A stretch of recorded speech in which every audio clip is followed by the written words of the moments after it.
muda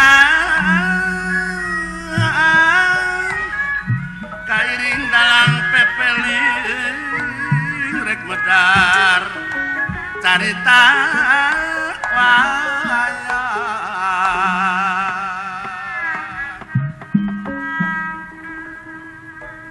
lindung abdi ka Gusti tina pirang-pirang godaan setan nu dilaknat.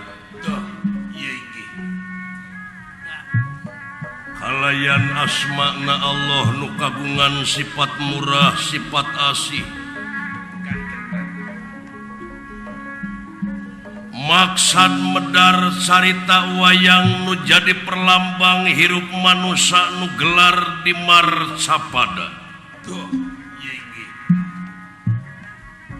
Hasil nulis para wali nu direka ku para pujangga disusun ku para empu linuhung.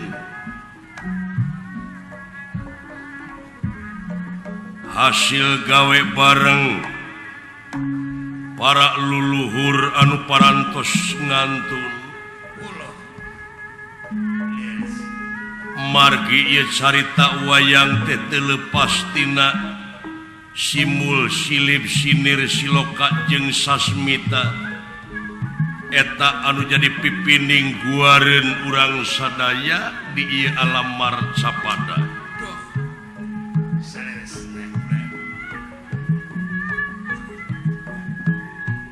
Kacarios di hiji tempat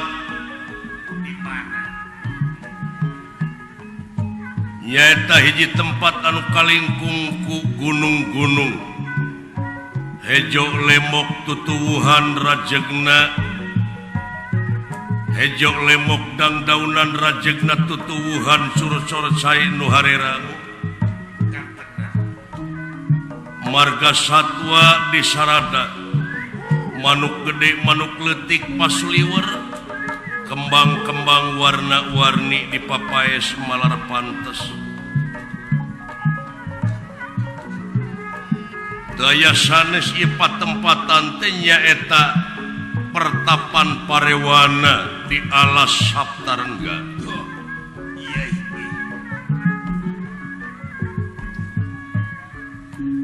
Eyang na Pandawa Kurawa anu kakasih abiasa anu parantos purna bakti tilas raja nagara Astina. Anu dina waktos ieu kasumpingan putukna ku anjeun panengah Pandawa Arjuna kalih buyutna kakasih Raden Gatotkaca. Sami tungkul hamari kelutat nyembah narimang sabda ajrih ningali pamor sang begawan. Watek wantos begawan abiasa dudu wong samanea. Mangno satru sing madu trahing kusumah teti sing andanawiri trahing dewa kamanusan tutas tina didikan rohani kalayan jasmani saciduh metu sakejap nyata weruh saturung winara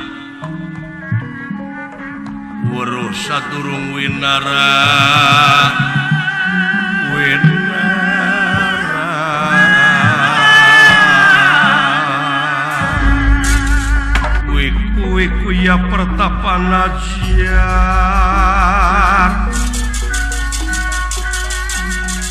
Kang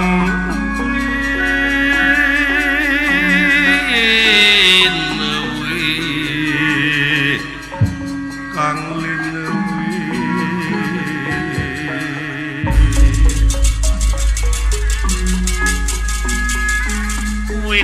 kuya pertapan ajar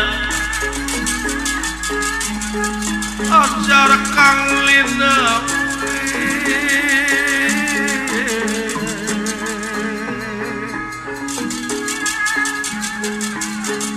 cahaya nahayun sasmita cakaya kayun sasmita